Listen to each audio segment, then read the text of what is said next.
Hey, what's going on, everybody? Welcome to the Inside the U live post-game show. The Miami Hurricanes lost in disappointing fashion. Season's over. They lose 4-3. There's a lot to get into. Miami is down to their final out in the top of the ninth with a 3-2 lead. Their All-American closer on the mound, and Andrew Walters, and he gives up the 2 runs there. Certainly disappointing. We'll go to the press conference. I'm very curious to see what Gino DiMare had to say. Miami 3 runs to 4 hits. That's ultimately what it came down to. Obviously, when you're holding a lead, you'd like to be able to do that with your All-American closer on the mound. However, 4 hits just didn't get it done. Ultimately, that's what was the big factor in this one. 4 hits in the first game. They lose 2-1, but we will stick just to this Arizona game. As Miami loses, season's over. It happened very abruptly. They get that 2-run home run by Yohandy Morales in the 6th inning to go up 3-1. And at that point, you're feeling like Miami can do just enough if they just get through it. Gage Zeal was really good. 2 2/3 innings. He does give up the solo homer there in the 8th inning, and that's where it kind of turned. That's where it felt like, okay, it closed the gap. But Miami had a 3-2 lead. They had a 3-2 lead. We'll get into the highlights right now so you guys can see. It's a long package. Hopefully you guys enjoy it, or enjoy just being able to see what happened in case you didn't see the action. I know you're not going to enjoy the results of this one. Starts off with Alejandro Rosario. Mound was a mess to start off the game. It rained in between games. About a 15-minute delay, they get the mound right, and Rosario was really good. Criticized, has not had a good year all year long, up and down throughout, and he was really good tonight. It was disappointing that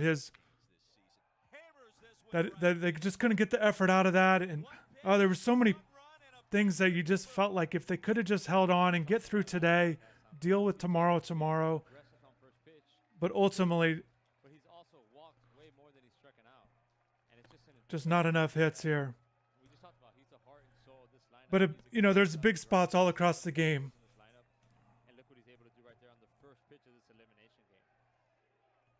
Sorry, they're getting ready for the Zoom call. It's going to be Arizona first. We'll stay off that. We'll just wait for Miami. There's a lot to get into. I know many people in the comments want to drop in and comment on this game today. Disappointing game. Disappointing 2 games. Disappointing end of the season. The way it all shook out there. But the bottom of the 8th, obviously it's key. And this came up big here. So Max Romero drew a walk to lead off. Decision by Gino DiMare to pinch run with Renzo Gonzalez there. It ends up coming back to Miami. You don't know how that's going to work out, obviously, but you pinch run there to get Renzo in the game. He advances a second on a wild pitch. Burke is on base. With an error, you got 2 on. Nobody out. They move up, like I said, with the wild pitch. As we're looking at Yohandy Morales delivering for the team here. The 2-run homer. He was great in the regional. Again, there were positives. He was one of the lone guys who really delivered hitting. Finished with 4 home runs there, 7 RBIs in the regional, but not moving on to the next day. It ends today. Levinson grounds out there. Dorian Gonzalez grounds into fielder's choice and weren't able to get a run as Gonzalez was thrown out at home, and Patelli flew out to end the 8th. And certainly, I said on the chat in our live game thread, any runs would have been big in this moment. Just one more run. They could have just got it to 4-2, but they did not. Patelli 0 for 11 in the regional. He was the only hitter in the starting lineup today who did not reach base. Not very many hits. But Miami does get on base by drawing 7 walks and 3 hit by pitches. So guys were getting on base. They just couldn't get the hits that they needed. Other than the solo home run to lead off the game by CJ Kafis. And then Yohandy Morales with the 2-run shot. We're getting into the 9th inning with the highlights. Let's talk about this. What's going on here? Actually, this is top of the 8th, Gage Zeal on the mound. So this is a home run to pull within 3-2. And Zeal had been so good, and he does strike out the next batter here. Shows some frustration, but you're going to the 9th here. Or they're going to go to the Yeah, that's going to the ninth. Andrew Walters comes in. He had been 14 for 15 on save opportunities on the year. Gets the first out. Looking dominant like normal. Gets a second batter as well. And then this play to Patelli.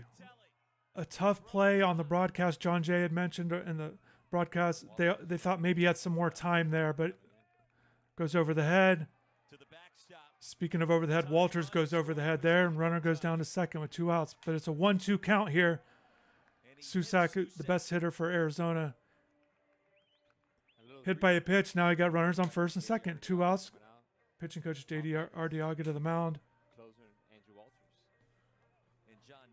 Walters did throw 34 pitches yesterday. You wonder if that played into it here.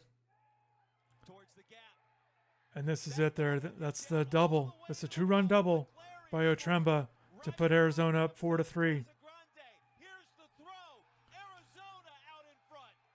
I think everybody watching at the stadium, at home, wherever you might have been, were just stunned.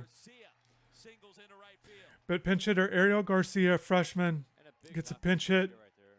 Single to right to lead it off. Goes up to second here. And at this point, you're feeling good if you're Miami. You got your 1, 2, 3 hitters coming up to bat. A runner on second. You just need 1 run to extend the game. The pitcher was up to 30-plus pitches here. Kafis almost hit his second home run deep center field, but good play by Garcia here getting a third. Again, you're feeling good for Miami.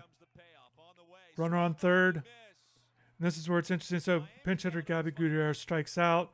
Yo-Yo Morales doesn't get a chance to win the game, intentionally walk. He gets the second. And then the final play of the game there.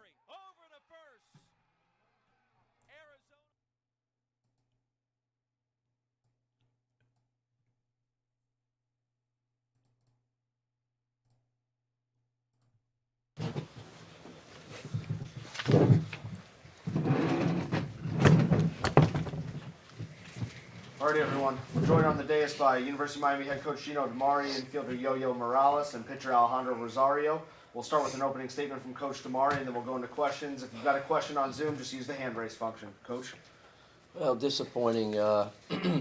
Always disappointing when your season's over. It's extra disappointing because we had both games here late, and we couldn't, finish them off. Obviously here at our ballpark, which we've played pretty well all year long, but at the end of the day, we didn't score runs. We didn't swing the bat. We didn't get a lot of hits in the first game. We didn't get a lot here. Had the leads late, but just couldn't close them out. And yeah, very, very tough to swallow right now. We'll go into questions. Coach of the student athletes, just let them know what the question is directed to, please. Coach, with Andrew Walters, when he threw that ball over the head of the catcher, it was very rare for him, and he hit the batter. Was there something going on maybe with the grip of the baseball there, or what do you think was going on with him? He's been so great for you. Yeah. No, I mean, his bread and butter is fastball. He hasn't thrown, the breaking ball was something I was always concerned about because he didn't throw it a lot because he didn't have to. But I always felt like it's something that he's going to need to throw at some time. It just got away from, no, it wasn't anything, nothing with the grip or anything like that. The fastball that got away and hit the guy, I can't tell you that. I mean, his ball has a lot of life to it, and the ball just took off. But, yeah, there's nothing to it other than, he's been great all year for us. Just unfortunate at that time, we had that situation happen. And to follow up, Yohandy, you guys had the runners at, the 8th and 9th inning with runners at third base, less than 2 outs. Couldn't get them in. What are your thoughts on that, and how did you take when they intentionally walked you in the 9th? We just couldn't get the job done. We didn't hit at all these last 2 games, which pitchers pitched ahead of 2 games there. They had pitchers just basically did everything good this whole 2 games. They were pitching their behinds off, and we just couldn't get the big hits when we needed to. Any other questions for Coach or student athletes? Okay. Thank you, guys.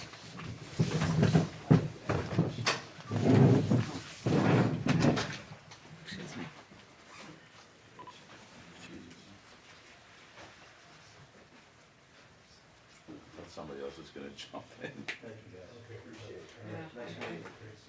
Good job. Okay. I tried to ask. I tried to ask a question. I did the hand raise on the Zoom. I was hoping to ask questions. There's a lot to get to. There's a lot of things I had written down. The season's over. It's disappointing to not get more explanations and discussions and the different points. Why were they struggling hitting the ball? What was going on in the second game? Both games, 4 hits apiece. You know, what was going on there? Yeah, and I think I just kind of feel stunned right now. I'm sure many of you do too with this. And the question there was not, runners on third base not able to deliver. What was going on? What was kind of happening? It just felt like the second game again. It felt like you get the lead. It's exactly what you want with your closer on the mound. And they just didn't get it done. And ultimately, a 9-inning game. Arizona was getting more hits throughout the game. And ultimately, they got a couple more hits there to end it. And the way the stats line up, again, Arizona, 4 runs, 9 hits, 1 error. Miami, 3 runs, 4 hits, no errors. Arizona left 9 on. Miami left 10. There was a time Miami was leading 3-1 with only 2 hits. So certainly things kind of played out the way it played out, the way that 9 innings go. And oh my goodness, there's disappointing things. Miami, the way they finished down the stretch, pitchers were good today. I do want to commend Alejandro Rosario, his performance today. Again, he had been struggling so much, and 5 1/3 innings today, 6 hits, the 1 run, he gives up a solo homer, but 3 walks, struck out 6. I think you saw in the highlight package, you saw it all there, 86 pitches today, 64 strikes. It's exactly what Miami needed today in terms of their starting pitching. Carson Palmquist gives them a good outing. They didn't have to go to their bullpen. It felt like they were set up decently. If they could have just got through tonight, if they just could have got one more strike, you saw it there. Miami's holding a 3-2 lead, 1-2 on Susac, and Walters throws inside, hits them with the pitch, and if they could have just gotten one more strike. There's a lot. There's a lot of times things just one strike, the season ends quickly. I want to see if you guys have any questions here. If you have any comments, things to adjust. Like I said, shout out Matt. JD's here. Ivan's here. What's going on? R. Smith. And Josh, what's going on? There's disappointment. I understand. You guys should be disappointed. You follow this team all year long, even with how it ended in the regular season, even though this stretch, even how the ACC tournament looked, right? Even the way things went, it felt like, okay, if they just could have got through today, and they didn't. The 4 hits ultimately came down to it. And to me, I want to show you guys this. It was something I was bringing up quite a bit during the game, that yes, Miami could not hit the ball. They were not getting hits, but they were getting these walks. And usually when Miami's not hitting, we've seen this all year long, when they're not hitting, they're striking out 10 to 15 times. And that just wasn't happening. They weren't striking out. They were getting walks, actually had more walks than strikeouts. Usually that's going to play in your favor as a hitter. You 3 of them get hit by pitches. It felt like they could have got it going, and they didn't. They had the 2 home runs, no doubles. The doubles were really interesting. Only 2 in the regional. I could have that incorrect. But regardless, Miami just didn't get enough hits. I don't have my other page of notes in front of me here. But anyways, just not enough hits. 8 hits in 2 games. It's hard to win games like that. Yeah, so getting back to the 8th inning, that was an interesting decision to take out Romero. And the reason why it was interesting is because he was a DH in the second game. So if you took him out, there was a chance to take him out. If he's catching, obviously you don't take him out. But because he was the DH, he wasn't catching at the time. They felt like they could get a better runner. And the reason why they didn't, Jacoby Long, you saw him, he's their typical pinch runner. This was interesting too. They didn't go to Jacoby in case they wanted to keep him as a defensive replacement, but they didn't bring him in the ninth. But also they could have used him as a pinch runner if they needed him a different time. So Jacoby's known for having more speed than Renzo, but they go with Renzo.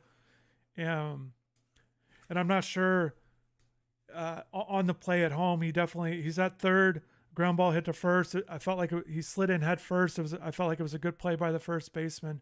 I couldn't tell, Gino handles third. Didn't know if he did send him. Again, there was a lot I wanted to ask coach and get into. And just, like I said, I rose my hand. I was waiting for it and didn't get called on. So that happens. What else we got? Josh, the fire on the bench. The fire, I think you saw it with Yo-Yo addressing the team. Let's roll the highlights back here, since that's something we can watch. The out-of-town scoreboard, all of that stuff. Yeah, I know you guys are not interested in what's going on around the rest of the country. So we'll just roll this back. Again, starting with Rosario's strong start. I'm going to need to take some notes here. You don't want your season to end right now. So big game for the Miami out there on the mound. And if he's not able to do that, look for a quick hook from Gino DiMare. Make sure everything is good on the mound. In every game, and even waved off the coaches a couple times. Rosario.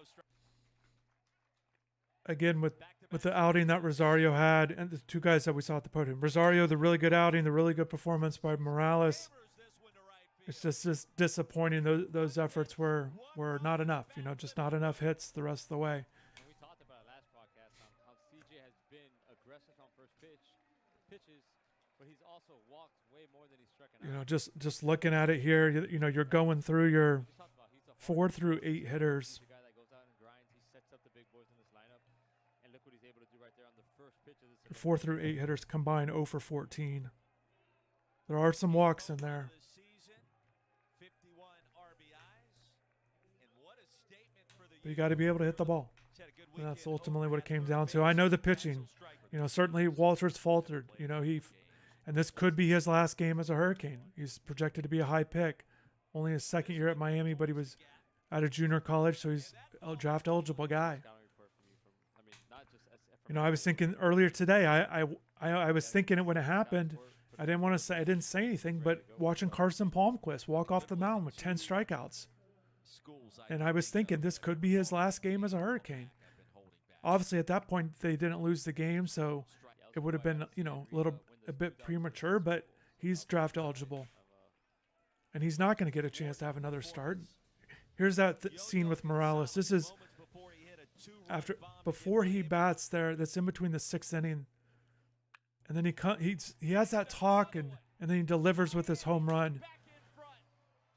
And just a really big moment. And again, in postseason play, regardless if it looks ugly, however you get there, not enough hits, whatever it might be, you just kind of win and move on is what you're hoping for. And it felt like, at 3-1, Arizona wasn't really threatening a ton because Zeal was shutting them down. And also with that home run that Zeal gives up, we'll see it in a little bit, that came with 2 outs as well. He had struck out the first 2 batters, just like Andrew Walters struck out the first 2 batters in the 9th inning before things unraveled. Let's take a look at this swing right here. It's a high fastball. He gets on top of it, and he knows it right away. And this was a line drive home run out to left field. But shout out to you guys. I know you guys you're having a tough time with this one, and I understand. It's understandable. It's disappointing. Again, Miami's hosting a regional. They had won 23 of the last 27 regionals they have hosted, so now 23 of 28. Miami has not won a regional since 2016. We're touched on a couple guys that are draft eligible that could be playing their last game as Hurricanes. Walters, he's going to have a decision to make, though. I will say that because he could look at Carson Palmquist.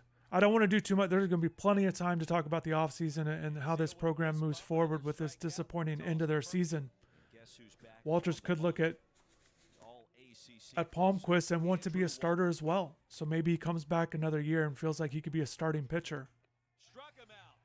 Or if he's going to be a high pick as projected, top 10 round guy, top 8. I think he's a top 200 draft pick as it stands. The last time I checked, 150 to 180, somewhere in there. But he will have a decision to make. It could be his last game. Jacob Burke had a really good year for the Hurricanes this year. He's draft eligible as well after 2 years at Southeastern Louisiana. But other than that, you bring back a lot of guys. Morales will be back. Kafis will be back. All of the freshman outfielders would be eligible to come back with Villegas and Gutierrez and Renzo Gonzalez. Dorian Gonzalez was your everyday second baseman. I liked what I saw from Ariel Garcia this year. And he had that big leadoff pinch hit in the 9th. Goes to right field. So, but ultimately, again, we'll talk about the future later. Right now is definitely a difficult time. Again, out here, we're seeing Arteaga calm down Walters. And a big knock by Garcia right there. Flanagan to the backstop. Garcia racing into second.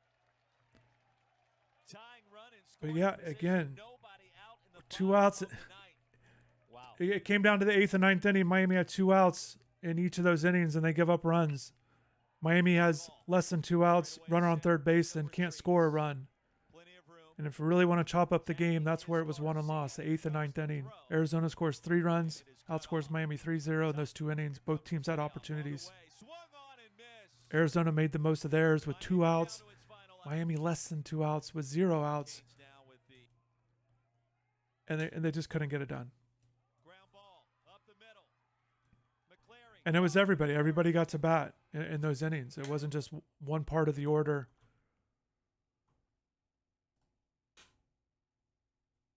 Between the 8th and 9th inning, Miami sent 10 batters to the plate.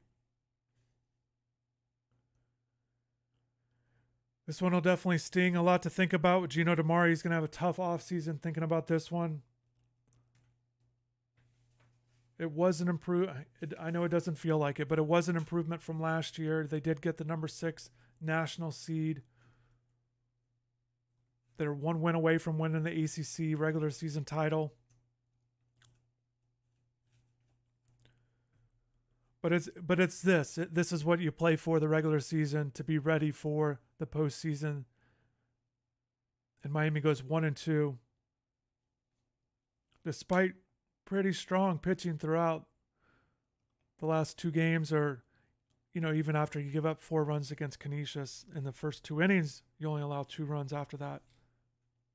I'm curious what you guys think. That play by Patelli was certainly big. They did have an opportunity before the double. Patelli makes a nice grab.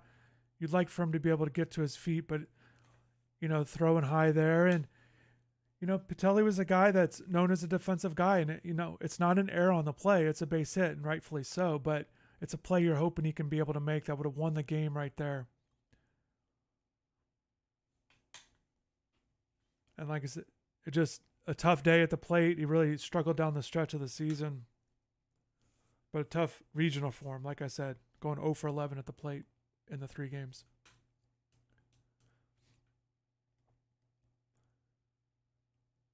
Answering a few questions here. Shout out Rob for being here. Thomas is jumping on. Appreciate you guys. MIA Sports Bro, what's going on? Mike is here. Glad you guys are here on the chat. Let's see, what do we got here?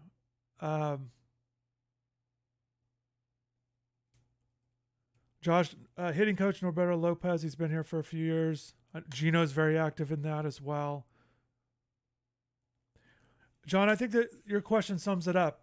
So disappointing for us all, especially the players. The last few series and months just sort of fell apart. Why? What happened? I want to make sure I get these numbers right before I pass them on here. Give me 1 second.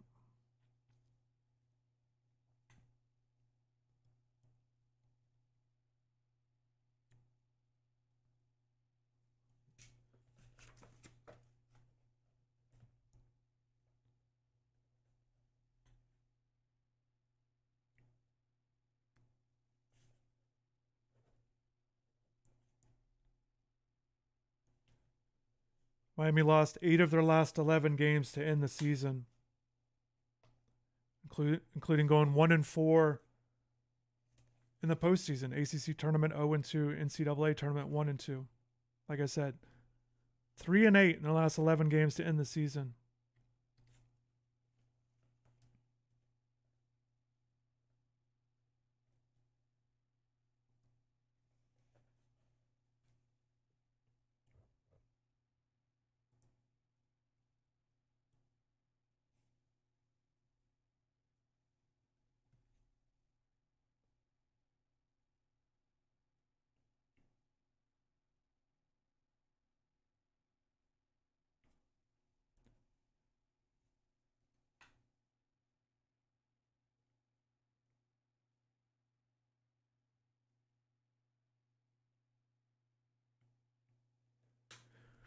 Okay, 3-8 in the last 11 games, 9-12 in the last 21 games. That's dating back to April 24th.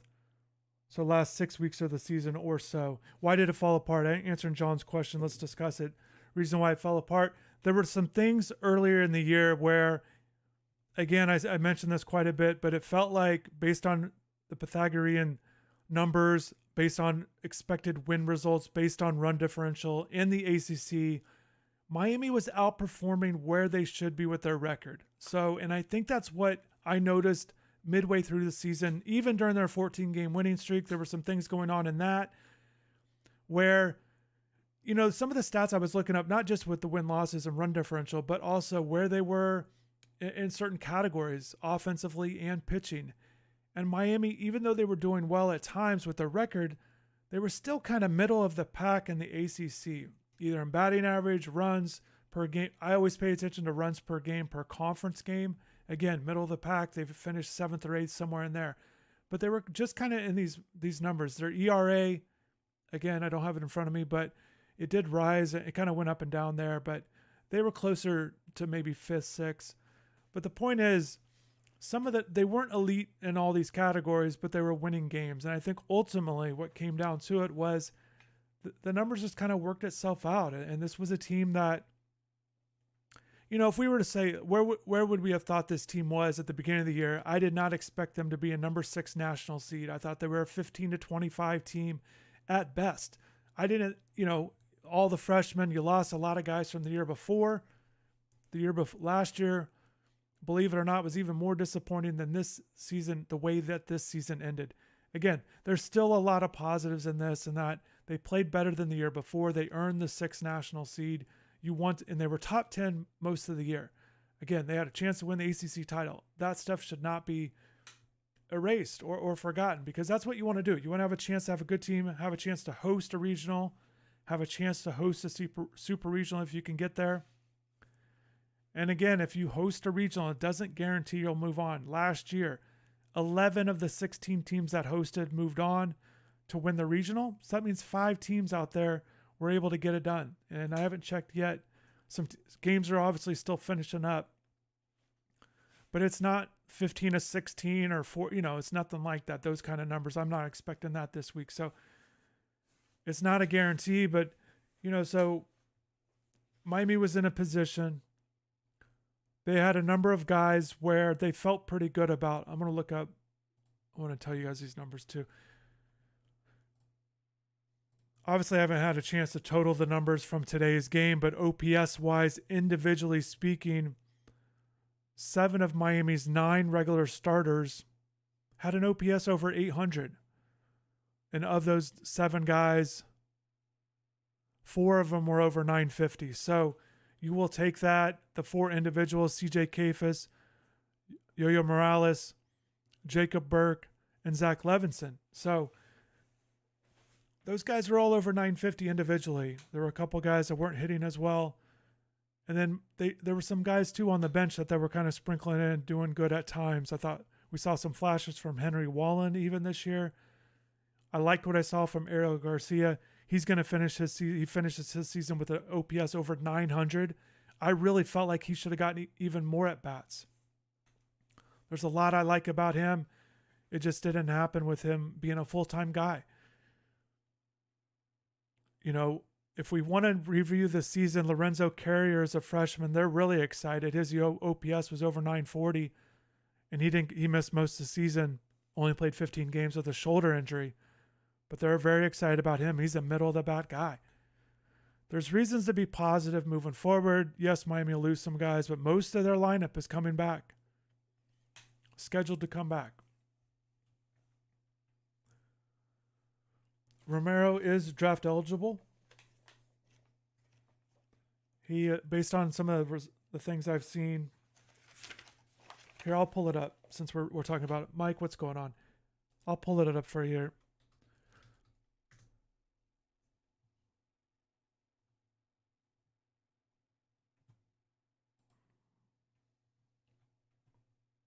So this is prospectslive.com. They do a good job in terms of putting together more comprehensive scouting reports and rankings for players for the draft eligible guys.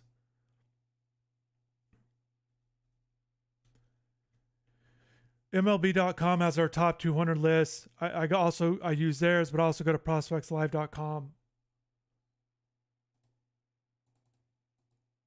Bring it up so you guys can see it. But this is where he had him. So yeah, Romero, top 400 draft prospect. And then you see the other guys with Burke, and McFarland's another guy that could have pitched his last time at Miami in the regional here. So those are your key guys between Palmquist, Walters, Burke, McFarland, and Romero. Key guys, definitely. And we'll see how the draft goes. Like I said, you're expecting Carson to move on. Definitely Walters, seeing him at 144. Like I said, the decision with him is going to be, does he want to try being a starting pitcher? Does he want to look at Carson this year because he can emulate that in terms of Carson being a top 100 draft pick? Maybe Walters feels like he wants to be a starter at the next level. I would imagine he'd want to put together a full season to show and prove that he can do that. If he wants to, he can certainly be drafted as a closer if he feels like that's his best position. The 144, I believe he could certainly be a top 100 guy, even though it fell apart for him today at the end.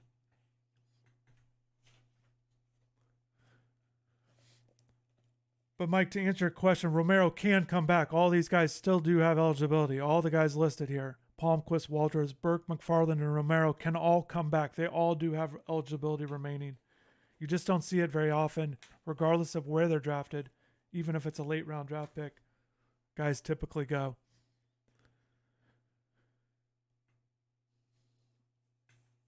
All right.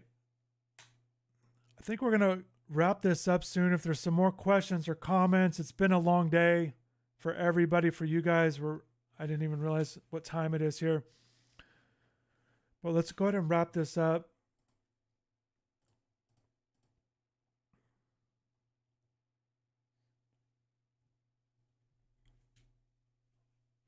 But definitely, if you guys have more thoughts, you can drop in the comments on this video, or go to InsideTheU on the message boards. Jump over there if you have comments or questions you'd like to discuss, topics as it gets into the off season. What's going to happen? What does this program look like moving forward? Once again, Miami season ends disappointing fashion with the 3-2 lead there in the 9th inning with 2 outs. The blown save. Walters' second blown save and 16 opportunities on the year. He'd been essentially lights out, ERA under 2 all year long. Just couldn't get the last one, couldn't get that last out.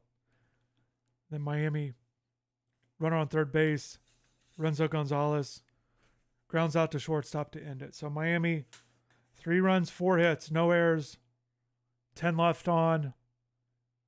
Arizona, 4 runs, 9 hits, 1 error, 9 left on. Miami ends their season going 1-2 at regional, 3-8 in the last 11 games to end the season, 9-12 in the last 21 games.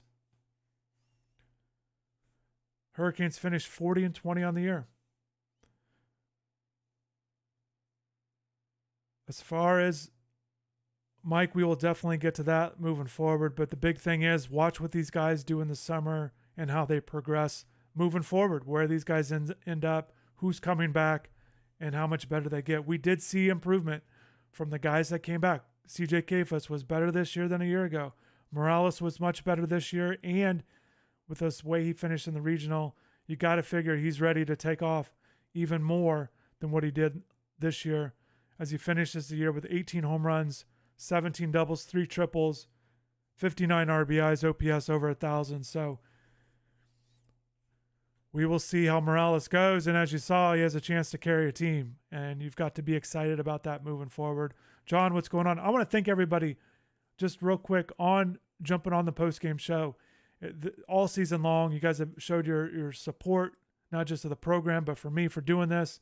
I've enjoyed doing this and kind of talking baseball in more long-form format, looking to kind of improve. As you saw in the last few shows, I changed the format with the graphics, more highlights and stuff like that. So hopefully you guys enjoy it. John, Mike, William, shout out to you for jumping on here. Didn't see you earlier. Danny's here. Josh, Thomas, Rob. Let's go through roll call here. R. Smith, Mike, Ivan, JD, and of course Matt's always here. So shout out you guys. Appreciate you guys. Hopefully you have a good day. Get over this. Hopefully you guys have a good week ahead. I know it's disappointed. You should be disappointed. Rightfully so. It's a tough one, but I can promise you the players are disappointed. The coaches, I know DiMare is extremely competitive. This is not what he wants. I don't know how he's going to move forward with these next couple of weeks, pushing forward with the way that this one ended. So baseball's cruel. We love the game, though. That's why we're here. MLB in full swing of things there. So, all right, chat. Appreciate you guys. Hopefully you have a good day. Thanks again. Take care.